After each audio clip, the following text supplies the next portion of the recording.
Rapidinho, Otávio, o repórter Nilson Clava, ele tem informações para a gente, vai conversar ao vivo com a gente, exatamente informações sobre as contas do governo do estado. Oi, Nilson.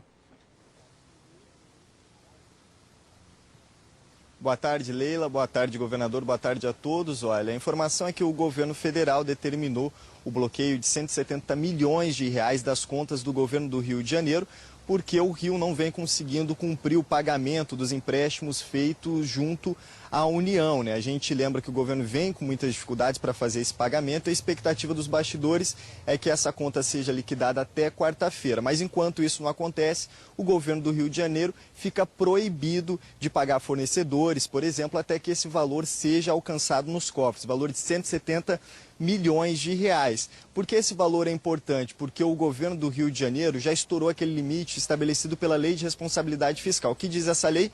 Que o limite máximo de endividamento do governo pode ser 200% daquilo que ele arrecada. O grande problema é que o governo do Rio já estourou esse limite e, por isso, teve que iniciar essa série de cortes, o pacote de gastos, ficou proibido de fazer novos empréstimos. E é isso que eu queria perguntar para o governador Luiz Fernando Pezão. Governador, a gente estava falando do 13º salário, hoje saiu na imprensa, inclusive, que alguns estados estão planejando pedir ajuda ao BNDES para fazer esse pagamento do 13º do servidor. A minha pergunta é a seguinte: o governo do Rio de Janeiro tem condições de fazer esse pagamento sem um empréstimo do BNDES? E se não tiver, esse empréstimo é viável ainda, mesmo depois do governo do Rio de Janeiro ter descumprido a lei de responsabilidade fiscal? Hoje o Estado não poderia mais fazer esse tipo de empréstimo. Qual é a expectativa, então, para esse 13º salário? Nilson, primeiro eu não participei e não conheço de nenhuma negociação de se pedir dinheiro emprestado no BNDES para pagar 13º. A gente sabe que os bancos nacionais, Banco do Brasil, Caixa e BNDES, não podem emprestar dinheiro para custeio. Então me surpreendeu muito essa notícia hoje, porque eu não participei e não vi em nenhum momento essa negociação. O que eu coloquei aqui que nós estamos negociando e eu estou indo para Brasília negociar é uma série de... Por exemplo, o governo federal emprestou 2 bilhões e 900, mas tirou 1 bilhão e 100 desse dinheiro. Não chegaram 2 bilhões e 900 milhões aqui. Eu quero ver com o Tesouro o porquê de não ter esses recursos. E outras questões que nós estamos colocando que eu quero ver se acelera, né, como uma operação de roda de petróleo, operação que existe uma resolução da Comissão de Assuntos Econômicos do Senado, que aprovou recursos para estados e municípios que têm royalties, não só o caso de royalties de petróleo, mas royalties da água, como tem o Paraná, royalties do minério, como tem Minas, que com a queda esses estados tivessem operações que pudessem beneficiar o estado. Então, eu não conheço essa questão de empréstimo de banco público, porque não pode ser feito, a lei de responsabilidade fiscal não permite. Uma outra questão que é importante colocar, o estado do Rio estourou seu limite da lei de responsabilidade fiscal, a nossa dívida diminuiu em cerca de 200, 300 milhões de reais e a queda da receita, né, principalmente dos repasses, é que fizeram com que nós estourássemos os nossos limites da lei de responsabilidade fiscal. Governador, eu queria falar um pouquinho de segurança pública, que é uma questão muito sensível ao Rio de Janeiro, e a gente tem presenciado, noticiado e lido sobre ocorrências que têm acontecido na cidade, no estado. Parece que tem um aumento da violência no estado e os números mostram isso, as estatísticas mostram isso. A gente sabe também que a segurança pública depende basicamente de investimento. O que a população pode esperar para esse setor, para a sua segurança, nos próximos meses, sabendo que o Estado está quebrado? Roland, uma das ações que a gente tem mais feito e passei esse sábado e domingo reunido e tem reunião agora com o Roberto Sá, com o novo chefe da Polícia Civil e com o coronel da PM, né, que assumiu o comando, até para conhecê-los, porque eu não estava... O Roberto Sá eu conheço muito, mas os dois chefes da Polícia Civil e o da Polícia Militar, vou conhecê-los agora. Pedir continuar, nós não deixamos de investir, então, estamos com dificuldades. Uma das primeiras ações que eu quero fazer, assim que tiver alguma folga, e estou trabalhando muito para isso, é continuar a repor o efetivo da Polícia Militar. Nós fizemos concurso e tem gente para entrar, e continuar a tentar manter as conquistas que nós tivemos. A cidade do Rio continua com uma taxa, não está entre as 5 cidades mais violentas do país. Está com uma taxa de 18 de homicídios dolosos de 18 por 100 mil habitantes.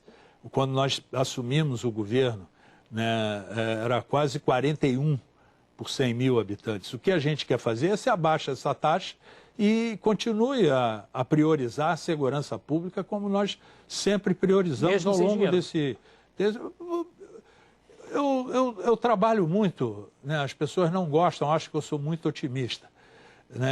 Acho que agora eu estou sendo mais realista quando mandamos essas medidas para a Assembleia Legislativa. Mas eu acredito muito no trabalho que a gente vai fazer para recuperar recursos, conseguir recursos, porque eles vão ter que surgir. Né? Não tem jeito.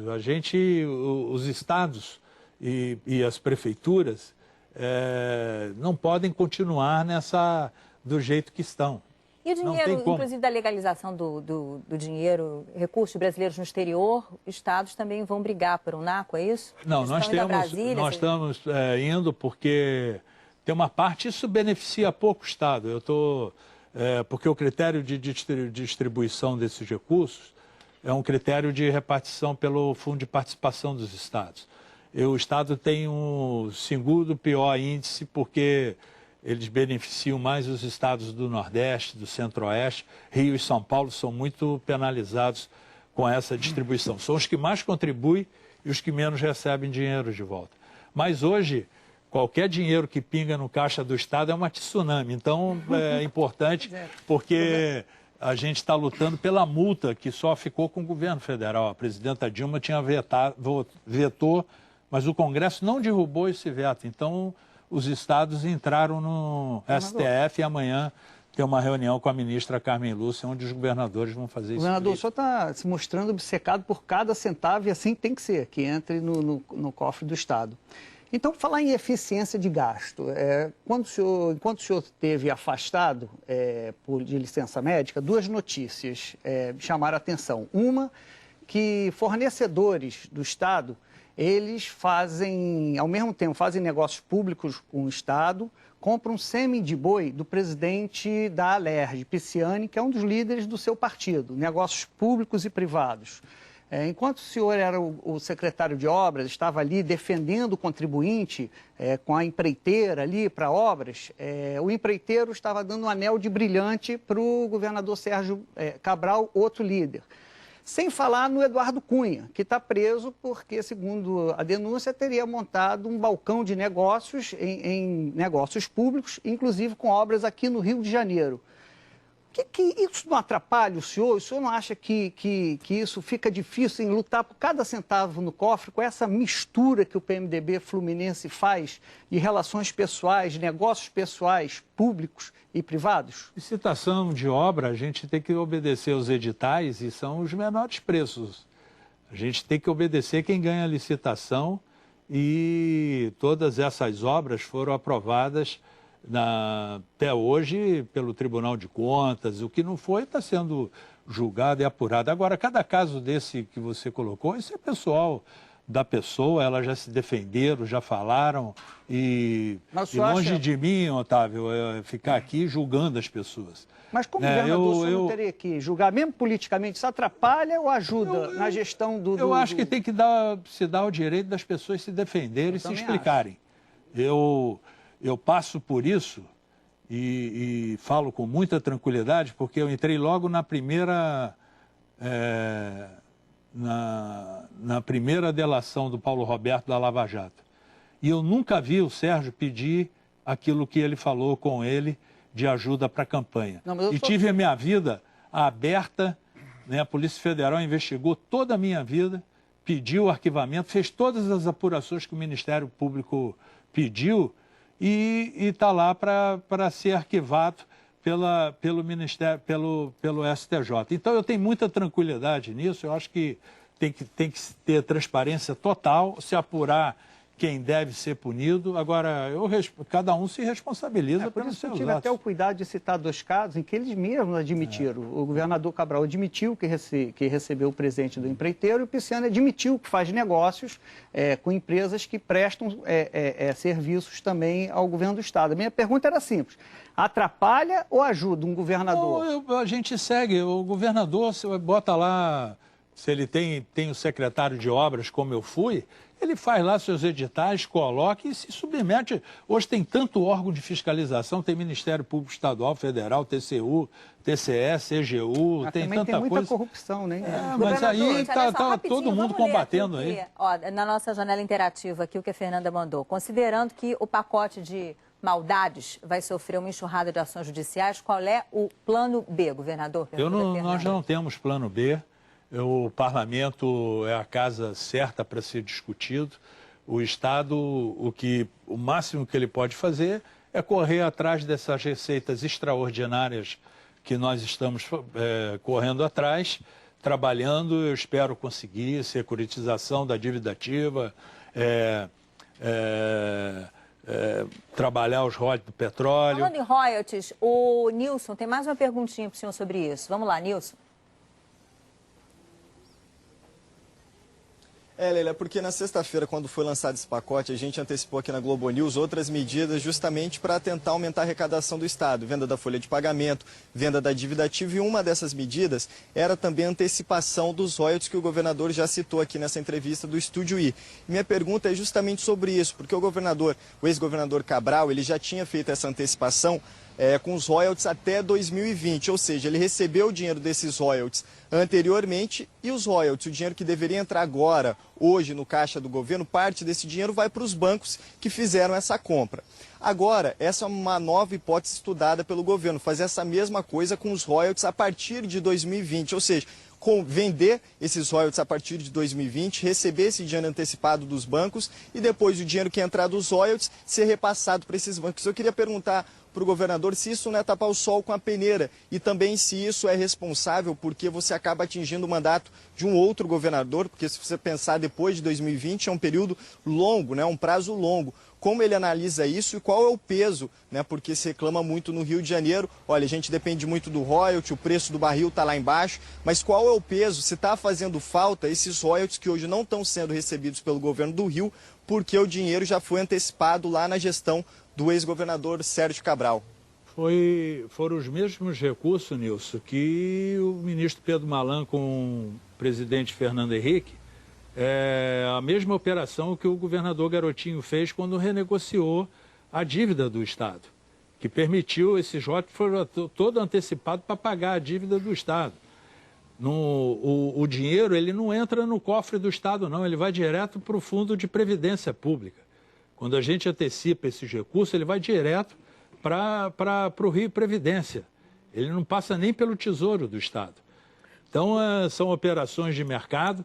Foi uma operação que ela foi premiada internacionalmente, como ela foi toda estruturada pelo Banco do Brasil e é uma operação de mercado, como todos os estados fizeram. O Paulo Artung fez no Espírito Santo, o Beto Richa fez no Paraná com os royalties de Itaipu.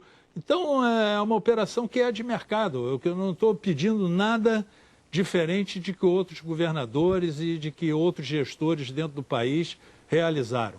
Governador, os defensores da privatização citam o caso da empresa de saneamento de Niterói, que conseguiu o fornecimento de água e saneamento para toda a população, ela é privatizada. E aqui no Rio não, e há um déficit bastante grande. O senhor cogita fazer a privatização da SEDAI, que é um nicho bastante disputado pelos políticos? Não acho hoje que ela não vai resolver o problema eu privatizar a SEDAI. Eu pedi ao Banco de Boston para avaliar a SEDAI. Recebi a avaliação agora, recentemente, 4 bilhões de reais. 1 bilhão de passivo com a prece. que é o fundo de pensão da SEDAI, 1 bilhão de dívidas trabalhistas. Não paga uma folha de pagamento se eu vender a SEDAI.